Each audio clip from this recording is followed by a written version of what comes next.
TS बाबा को क्या हो गया? ये मुस्कुरा रहे हैं लेकिन दूसरों के चेहरे में मुस्कुराहट गायब कर रहे हैं। ये तो मुस्कुरा रहे हैं। छत्तीसगढ़ के पूर्व डिप्टी सीएम टीएस सिंहदेव अपने बयानों को लेकर चर्चा में रहते हैं। जब भी कोई चुनाव नजदीक होता है, टीएस बाबा एक बयान दे देते हैं। इन बयानों से कांग्रेस को फायदा हो या ना हो, लेकिन बीजेपी वाले जरूर खुश हो जाते हैं। क्यों कह रहा हूं ऐसा जानते हैं?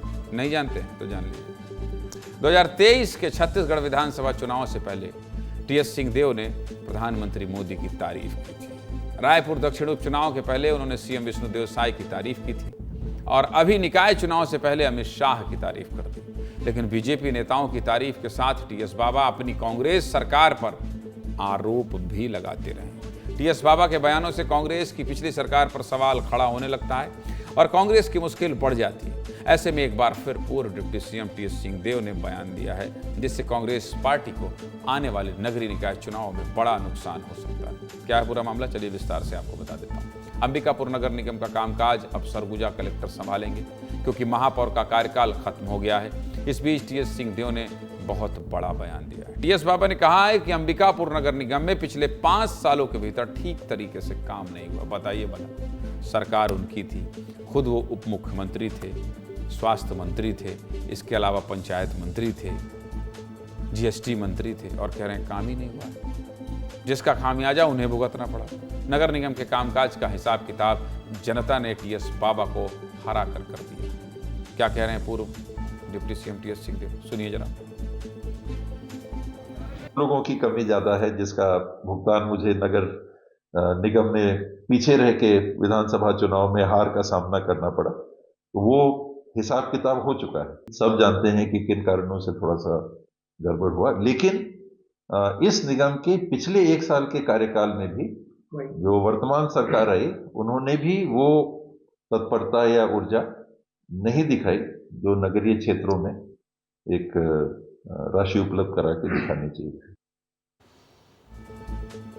टीएस बाबा के इस बयान को पूर्व की भूपेश सरकार पर नाराजगी के तौर पर देखा जा सकता है। 2023 के विधानसभा चुनाव में टीएस बाबा को हार का सामना करना पड़ा था। केवल टीएस बाबा ही नहीं, पूरा सरगुजा का सुपड़ा साफ हो गया था। 14 की 14 सीट कांग्रेस हार गई थी, जिसको लेकर इस बयान का मतलब ये भी हो सकता है कि अगर सीएम रहने के दौरान भूपेश बघेल अंबिकापुर नगर निगम को सही बजट मुहैया कराते तो टीएस बाबा आज विधायक होते।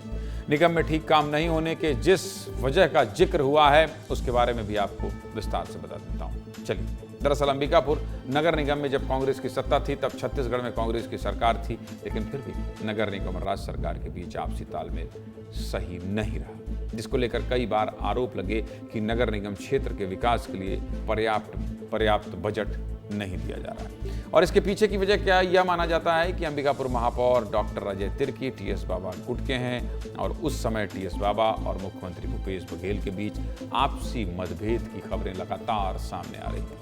टीएस बाबा के ऐसे कौन कौन से बयान हैं जिसके चलते राजनीतिक चर्चाओं का बाजार गर्म हो गया है, आपको समझा देता हूं। 7 जनवरी, देखिए मेरे बगल में सब कुछ चल रहा है। 7 जनवरी 2025 को टीएस सिंहदेव ने एंटी नक्सल ऑपरेशन को लेकर केंद्रीय गृह मंत्री अमित शाह की तारीफ की थी।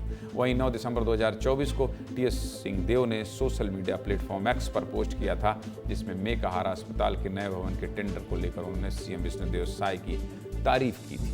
इसके बाद 26 नवंबर 2024 को सोशल मीडिया प्लेटफॉर्म एक्स पर पोस्ट करते हुए टीएस सिंहदेव ने सीएम विष्णुदेव साय और वित्त मंत्री ओपी चौधरी की तारीफ की थी।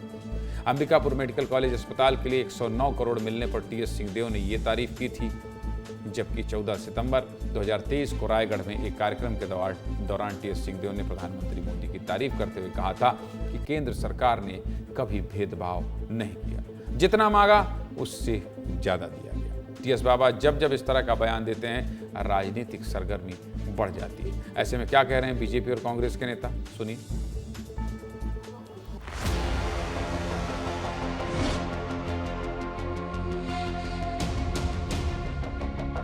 ये तो कांग्रेस ही जाने और उसके नेता जाने, ये एक दूसरे का आकलन और एक दूसरे का हिसाब किताब ये लोग करते रहते हैं, और हमारे यहाँ ऐसी कोई हिसाब किताब वाली परंपरा है नहीं। मैंने और मेरी पूरी टीम ने 100% अपने सामर्थ्य अनुसार और उपलब्धता के अनुसार काम करने की कोशिश की। वो काम हो नहीं पाया, जिसके कारण दुर्घटना होती रही। हमारे बीच से लोग जाते रहे घटना के कारण। और अव्यवस्थित जो रिंग रोड है वो अभी भी बना हुआ है। अगर वो हो गया होता तो एक बेहतर शहर और देखने को मिलता। ये उनकी वहाँ के नगर निगम की बातें हैं, संगठन की बातें हैं। इस विषय पर मैं कुछ नहीं कह सकता है।